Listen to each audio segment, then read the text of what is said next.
voy a presentar el proyecto de responsabilidad digital. Entonces, lo primero, ¿de dónde ha nacido? Pues ha nacido, obviamente, de un discernimiento.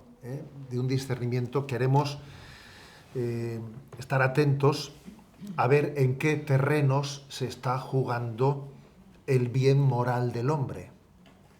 Hay terrenos en los que se está jugando mucho. Quizás tenemos una gran sensibilidad hacia otras cuestiones, pero me parece que en esta se está jugando, ¿no?, el bien moral sin que se haya hablado mucho hasta última hora. Gracias a Dios se comienza ya a hablar de esta cuestión. Pero no sé, hemos estado atentos a otras muchas cuestiones. Por ejemplo, el cambio climático. A ver, que no digo yo que no sea un terreno al que también tenga que haber una atención, pero claro, en esto nos jugamos muchísimo más. Muchísimo más, y quizás no hemos prestado debida atención, ¿no? Es muy importante, por lo tanto, que nos demos cuenta que esto nace de un discernimiento, de ver dónde tenemos el problema, dónde se está jugando el bien moral de nuestros hijos, ¿no? Hay un texto evangélico que está en Lucas 10 que dice que es importante interpretar el tiempo presente. Hay que saber interpretar el tiempo presente, ¿no? Leer los signos de los tiempos y darnos cuenta de que en este tema tenemos un temazo que nos condiciona mucho más de lo que creemos. La Conferencia Episcopal Española, en enero de 2023, hizo una reflexión haciendo como un diagnóstico sobre la crisis de que vivimos. Y la tesis de ese diagnóstico era que el problema de nuestra cultura es un problema de desvinculación. El hombre se desvincula de Dios, se desvincula de la familia, se desvincula de sus raíces históricas, se desvincula de su cultura y es, claro, un individuo aislado y solitario, fácilmente manipulable por cualquiera porque ha perdido sus raíces y sus conexiones, ¿no? Ha perdido su alianza con Dios y entonces se ha desvinculado de muchas más cosas. Ese era su análisis. Yo también recientemente, hace un mes, intervine en el Congreso de Católicos y Vida Pública en Madrid y di una charla en la que, con el título de Pensar y actuar en tiempo de incertidumbre, añadí a esa reflexión anterior de que el problema es que nos desvinculamos de todo, añadí que también nos estamos haciendo enemigos de la cruz, enemigos del sacrificio. Nos hacemos enemigos, entonces vamos siempre evitando todo aquello que suponga cruz, sacrificio, y siempre vamos por el camino de buscar lo más fácil, lo que me cueste menos, lo que responda a mis deseos inmediatos, y eso nos hace súper vulnerables, claro. Claro, y entonces esta tendencia cultural, ¿no?, de la desvinculación y de huir siempre de lo que me cueste, de la cruz, ¿no? ¿Por qué medios acontece? O sea, ¿cómo se está implementando esta desvinculación en nuestra sociedad? ¿Cómo se está implementando? Pues yo diría que, claro, obviamente la cosa es compleja, pero por una parte, por la soledad, porque estamos en una sociedad en la que cada vez estamos más solos porque tenemos menos hijos, solos porque las familias se rompen, solos porque también la familia que vivimos es nuclear, no es una familia extensa como era antes, ¿no? Que antes había una familia extensa en la que los abuelos y todos los primos convivían. Cada vez tenemos un modelo familiar en el que estamos más solos, tenemos menos relaciones de amistades fuertes, menos relaciones de vecindad, participamos en menos movimientos asociativos. Tú preguntas por ahí, ¿no? Nosotros también tenemos nuestro problema dentro de la Iglesia a la hora de buscar voluntarios, etcétera, ¿no? Pero a mí en alguna ocasión me han dicho los políticos, ustedes tendrán problema, pero nosotros tenemos mucho más. No hay quien se ofrezca voluntario para participar en asociaciones públicas, culturales, etcétera. No, caminamos hacia una sociedad muy aislada, en la que cada uno nos hemos encerrado en nuestra burbuja, ¿no? O sea, es una desvinculación que nos ha ido que también se ha ido forjando por el camino de que nos hemos quedado aislados, aislados y aislados. Y entonces de repente han venido las tecnologías, con las redes sociales principalmente, y han ocupado el hueco de la soledad. ¿Eh? Entonces, claro, eso es como anillo al dedo, ¿sabes? Viene perfecto, perfecto. O sea, es decir, si estamos en una cultura en la que cada vez estamos más solos, más aislados, ¿no? En tu burbuja, y de repente te llegan unas tecnologías en las que tú ahí, ¿no? Pues te metes, entonces eso que te sirve, te suple el tener amigos de verdad, te suple el tener relaciones sociales, te lo suple todo, es que acaba llenando todo tu mundo, ¿no? Acaba llenando tu mundo. Entonces, creo que eso tiene una incidencia brutal, brutal. El discernimiento de qué hacer con las nuevas tecnologías es complicado. Es complicado porque las tecnologías lo configuran todo. Y es difícil distinguir cuando estoy conectado en Internet, porque me estoy sirviendo de él para un buen fin, de cuando estoy navegando a la deriva y arrastrado, ¿sabes? Al final no te creas que, claro, claro que se debe de discernir, pero cuando uno pues va prolongando y prolongando las estancias, llega un momento en el que no sé si estoy en son de paz o en son de guerra, como se dice, ¿sabes? No sé si verdaderamente me estoy sirviendo de las tecnologías o estoy siendo atrapado por ellas, estoy siendo atrapados y me están arrastrando y arrastrando, ¿no? Es obvio que las tecnologías han contribuido enormemente, ¿no?, a este cambio de época en el que estamos. El Papa dice muchas veces que no estamos en una época de cambios, que estamos en un cambio de época. Sin duda, las tecnologías han influido muchísimo, ¿no? Y sería difícil imaginarse en este momento, pues, nuestra vida sin las tecnologías. Yo mismo, o sea, es que no sé ni cómo. A veces pienso, ¿cómo lo harían antes? Yo más de una vez suelo pensar eso. ¿Cómo lo harían antes? Fíjate, y antes es hace poquísimo tiempo, Pues porque es obvio que las tecnologías nos dan unas capacidades muy grandes de hacer muchas cosas, muchísimas, ¿no? Yo me imagino que obviamente hoy en día hacemos muchas más cosas que las que hacíamos antes al no tener esos medios. Pero otra cosa es que seamos más eficaces, porque igual las tecnologías nos permiten hacer muchas más cosas, pero igual no somos tan eficaces, ¿no? Porque igual en el pasado, aunque se hiciesen menos cosas, como existía un reconocimiento del sentido de la autoridad, pues lo que hacías era mucho más eficaz, ¿sabes? Porque había un sentido de la autoridad, entonces lo que hacías y decías iba a misa, como se dice popularmente. Pero sin embargo hoy en día, pues las cosas dices, y como no existe ese sentido de la autoridad, igual haces muchas más cosas, pero con menos eficacia, con menos frutos concretos, ¿no? Bueno, este es un poco el marco, el marco en el que estamos. Estamos en una sociedad en que las tecnologías están súper presentes, se han aliado con esta tendencia al aislacionismo que tenemos, a que cada uno se aísla en su vida. Es obvio que nuestros antepasados, y no tan lejanos, tenían mucha más convivencia social. Hoy en día nos encerramos cada uno en su burbuja. Y antes igual pues un padre tenía que reñir con su hijo para que viniese de la calle a casa, y hoy en día tiene que reñirle para que salga de su habitación, ¿sabes? Dice uno, pues madre mía, a ver cómo es posible esto, ¿sabes? Antes le tenías que reñir para que viniese a casa, y ahora tienes que reñirle para que salga de la habitación. Menudo cambio de paradigma es ese, Menudo cambio de paradigma. Bueno, pero a ver, lo principal que quiero subrayar, como os podéis imaginar, es que es obvio que las nuevas tecnologías están siendo un caballo de Troya. Un caballo de Troya,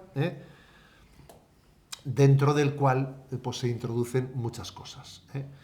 que las tecnologías no son inocuas, que no son asépticas, sino que están diseñadas. Yo comencé el artículo que recientemente escribí con el título de El móvil puede esperar. Escribí, pues hace cosa de 2 o 3 semanas, un artículo en colaboración también con la Asociación Adolescencia Libre de Móviles, un artículo en el que invitaba a posponer lo máximo posible la entrega de los móviles a nuestros hijos. Incluso la propuesta era intentar posponerlo hasta los 16 años. De un móvil con conexión con Internet, me refiero. Y el artículo lo comenzaba diciendo: ¿parecería acaso más propio de un obispo de la Iglesia Católica que se limitase a afirmar que el problema no está en la tecnología, sino en el uso que se haga de ella? Sin embargo, me resisto a quedarme en este posicionamiento neutro, porque hoy en día tenemos datos suficientes para afirmar que una buena parte de las aplicaciones informáticas han sido diseñadas intencionadamente con el objetivo de atrapar a sus usuarios, con el objetivo de engancharte. Entonces, creo que si esto es así, y creo que hoy en día hay suficientes datos para poder afirmar que las tecnologías tienen trampa, que han sido diseñadas para crear adicciones, pues esto debería de ser motivo incluso de una batalla legal, de una batalla legal, sin duda alguna. De hecho, gracias a Dios, ¿no? Pues algo se está moviendo en esa batalla legal. La sociedad ha tardado en reaccionar, pero parece que algo se está moviendo. Hemos conocido recientemente que en Australia se ha prohibido el acceso a redes sociales hasta los 16 años. Sabemos que el alcalde de Nueva York ha llevado a los tribunales a las grandes tecnológicas,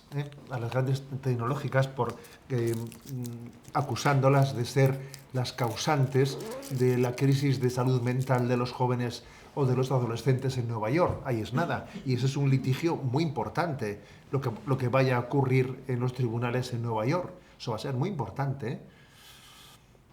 Bueno, decir que en España, tras el fiasco que hizo el anuncio nuestro gobierno hizo un anuncio diciendo que para verano los jóvenes iban a tener, menores de 18 años, vetado su acceso a la pornografía. Aquello fue un fiasco increíble, porque al final eso se redujo a nada. Y ahora se están haciendo otros anuncios, ¿no? Afirmando que también se van a poner en España en marcha algunas cortapisas, ¿no? Concretas y controles de acceso por edades a redes sociales. Veremos a ver, porque lo de decir y luego no cumplir lo sabemos hacer bastante bien, ¿no? Creo que la batalla legal es importante y es necesaria. Incluso voy a decir que me da pena constatar que nosotros igual, la Iglesia, no hayamos estado suficientemente en primera línea desde el primer momento ahí, ¿no? Incluso personándonos, ¿no? En esos litigios, pero también vamos a ser claros, ¿no? No podemos esperar a que este problemazo sea resuelto por las instituciones públicas. Si tú te estás esperando a que te los resuelvan de arriba, para tu hijo no va a llegar. Para tu hijo no va a llegar. Va a llegar tarde. Y además, vamos a decir que esto todavía es más claro porque tenemos una sociedad muy pasiva, súper pasiva. Nos hemos ido acostumbrando a que las administraciones públicas sean las que tengan que solucionarlo todo, las que tomen la iniciativa de todo. Nos hemos acostumbrado a que nos lo den todo hecho. Con el paso del tiempo, el movimiento, la resistencia social, los movimientos sociales se han ido pues disolviendo, y al final es papá Estado el que parece que tiene que hacerlo todo, ¿no? Y nosotros somos muy pasivos, ¿no? Entonces, voy a dar, ¿no? También esto, por lo tanto, en mi opinión, tenemos que reaccionar. ¿eh? O sea, y la respuesta tiene que ser nuestra. Y de aquí que hemos dicho, vamos a hacer un proyecto de responsabilidad digital, en el que nosotros hagamos lo que esté en nuestra mano. Permitidme que también añada, antes de hablar de eso, añada una cosa más. Creo que sería un error si hablamos de esto, de la batalla moral y o sea, de cómo abordar esta crisis, meramente circunscribiéndonos al acceso de los menores a las tecnologías. No. ¿Eh? Entre otras cosas porque además, vamos a decir una cosa, los menores, si ponemos cortapisas a los menores a 16, 18, las trampas para cómo llegar van a ser inmensas. ¿Eh? O sea, yo creo que el problema moral es común a todos, a todas las generaciones, y que los adultos no tenemos autoridad moral ante nuestros hijos si no ordenamos nosotros el uso de las tecnologías. Eso yo lo veo claro, ¿eh? Es así, si no ordenamos nuestro uso de las tecnologías. Yo suelo recordar una anécdota de mi infancia, y es que cuando llegaban, ¿no?, pues las películas, yo me acuerdo que cuando estaba en casa de algunos tíos y se estaba viendo alguna película, que entonces eran películas con rombos, fíjate tú, ¿no? Había películas con rombos de calificación moral, y si salía una película con un rombo, con dos rombos, ¿no? Pues me acuerdo que nuestro tío me decía, a la cama vosotros, a la cama, y nosotros íbamos refunfuñando, claro, íbamos con un cabreo bastante ostensible, ¿no? Sin embargo, cuando estábamos en nuestra casa, y en nuestra casa había una película con rombos, nuestro padre decía, apaga la tele y saca el parchís, venga, vamos a jugar al parchís. Entonces ahí todo el mundo dejaba de ver la película, comenzando por tus padres, ¿sabes?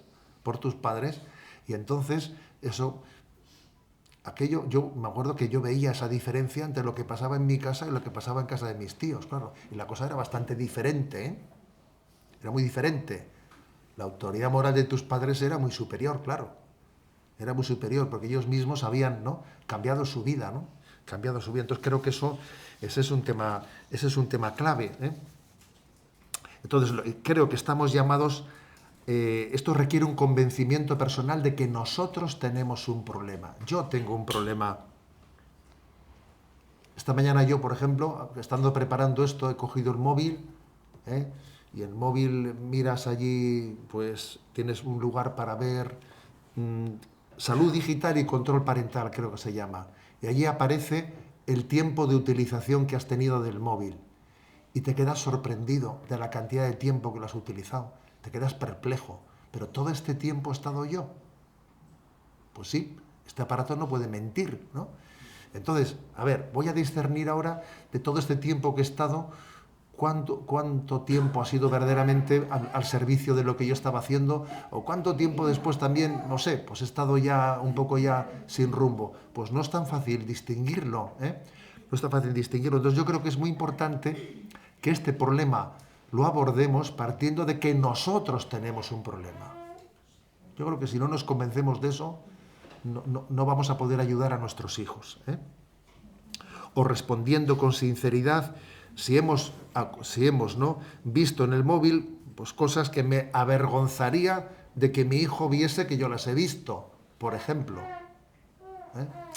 Yo creo que ese es un gran reto de responsabilidad, ¿eh? O sea, yo insistiría que tenemos que creer que el problema es nuestro, no es de los chavales, ¿eh? Bien, dicho esto, obviamente, somos conscientes de que existe un problema añadido con los menores. ¿Por qué? Pues porque obviamente tienen una psicología que se está formando, que se está conformando, y el impacto en su salud mental de las tecnologías, todavía lo estamos atisbando, pero ya tenemos datos muy preocupantes. Y yo las visitas que he ido haciendo a los colegios, desde luego me he ido sorprendiendo de algunos detalles, ¿no? O sea, no olvidaré algunas anécdotas que me han ocurrido en algunos colegios que me han dejado perplejo, ¿eh? Recuerdo que en un colegio me dice una niña, quiero recordar que era de quinto o sexto de primaria, no estoy seguro, ¿eh? Me dice, ay, qué pena y tal, porque mi compañera, ¿no?, pues tenía mucha ilusión de la visita que nos iba a hacer. Pero es que se ha quedado dormida, no, se ha quedado dormida esta mañana, porque ayer estuvo en el TikTok hasta las 3 de la mañana y se ha quedado dormida esta mañana. Y le digo yo, ¿y tú cómo sabes que se quedó a las 3 de la mañana dormida? Y dice, no, es que lo puedo ver a qué hora se desconectó. Y digo, sea posible, ¿eh? Y entonces, ahora empecé a hablar con los chavales, ¿no? Y me decían a las profesoras, es que no sabe usted con qué caras de sueño a veces llegan los niños a clase. ¿Con qué caras de sueño vienen? Los niños han dormido mal muchas veces, ¿no? Lo percibimos en las aulas, lo estamos percibiendo. Entonces hablé con los chavales, ¿no? De esto, de aprender a dormir sin móvil, no meter el móvil en nuestra cama, hacer de nuestro descanso el lugar de tal. Y les estaba hablando de esto y una niña me dijo, ¿y entonces cómo duermo? Claro, y su pregunta me dejó impactado, porque claro, cuando esa niña me dijo, entonces, ¿cómo duermo? Obviamente es porque esa niña sabía que para ella ya había un ritual en cómo quedarme dormida, ¿no? Que me quedo dormida así, y luego entra mi madre y ya me quitará y ya me quitará el aparato. O sea, hay un ritual en el que me quedo dormida. Y le dije, ¿por qué no duermes rezando? Duerme rezando, duerme tal. Y bueno, y al día siguiente que volví al colegio, le pregunté, ¿qué tal dormiste ayer? ¿No? Porque me dijo que lo iba a intentar. Y dice, me costó. A ver, o sea, tenemos un problema, ¿eh? Si estas conversaciones las tienes tú con un chaval de quinto y sexto de primaria, tenemos un problema. Un problema que es muy serio. Un problema que es súper serio, ¿eh? Y no entremos ahora, no voy a entrar, no he entrado yo en qué tipo de contenidos, ¿eh? Que te puedes imaginar que al final cuando uno va a la deriva, pues al final la curiosidad te va llevando a los contenidos más enrevesados que se te pueden ocurrir, porque la curiosidad siempre va como subiendo etapas, ¿eh? Busca todavía algo más enrevesado que lo anterior, más complicado, ¿eh? Entonces, señores, pues tenemos, ¿no? Tenemos que darnos cuenta de que incluso en la etapa de maduración, de crecimiento físico, psíquico y espiritual, no sé si habéis conocido la película esa de Matrix, ¿no? Pero se dice, no, las redes sociales te llevan a Matrix, ¿eh? Que es una evasión a lo ficticio, pero con la capacidad de que lo ficticio que al final sea realidad, ¿sabes? O sea, las redes sociales a un adolescente le sacan de la realidad y le llevan a Matrix. Ya, pero al final Matrix es el que condiciona la realidad, ¿sabes? El que condiciona la realidad y el que condiciona tu vida, ¿no? Por eso creo que tenemos que actuar con medios objetivos, haciendo lo que esté en nuestra mano y Dios ya nos ayudará. Y obviamente es muy importante ayudarnos a ayudar a nuestros hijos. Ayudémonos a ayudar a nuestros hijos, ¿no? Hagamos una alianza familiar frente a este caballo de Troya. Es obvio que si las familias se unen con este mismo objetivo, en un proyecto común, pues la unión es inspiradora, la unión es motivadora, la unión es poderosa. Genera una sinergia, te desacompleja. El niño ve que esto va en serio. Luego vamos a ayudarnos unos a otros, ¿eh? Ese es el proyecto de responsabilidad digital que quiere concluir en una alianza familiar, ¿no? Y voy a decir una cosa y concluyo con ella, ¿no? A veces ocurre que cuando en las familias a sus hijos, ¿no? Llega el momento de la primera comunión, etcétera, ¿no? Comienzan una educación en la fe, el niño va a hacer la comunión. A veces, ¿quién es el primer beneficiado de eso? Los padres, ¿sabes? Que con eso de que mi hijo, pues le tengo que preparar para la comunión y claro, pues yo también me doy cuenta que tengo que renovarme en mi fe, porque el niño está viviendo algo que yo quizás no lo estoy viviendo con suficiente intensidad. Y a veces los pasos de la iniciación cristiana, de la iniciación en la fe de nuestros hijos, son pasos que nos ayudan a los mayores, ¿no? Pues yo creo que en esto va a pasar lo mismo, ¿eh? Que todo aquello que hagamos, ¿no? En el bien de la responsabilidad digital de nuestros hijos va a ser también un bien para el conjunto de la familia y del matrimonio. Porque el matrimonio también, en su relación esponsal, posiblemente también la relación esponsal pueda estar tocada por una no buena utilización de las tecnologías o no con el suficiente equilibrio. Y este es un poco y este es el marco, esta es la reflexión de partida de la que ha nacido, ¿no? Pues este programa de responsabilidad digital. Así es como ha nacido. Hemos estado, ahora nos contará Elena, pero hemos estado reflexionando de qué pasos podíamos dar, nos hemos puesto en contacto con asociaciones, porque gracias a Dios hay asociaciones ¿eh? que se están preocupando por este tema, y hemos dicho, vayamos con propuestas muy concretas, ¿sabes? Muy concretas, porque si hablamos de todo pero no vamos con propuestas concretas, pues igual al final todo se diluye.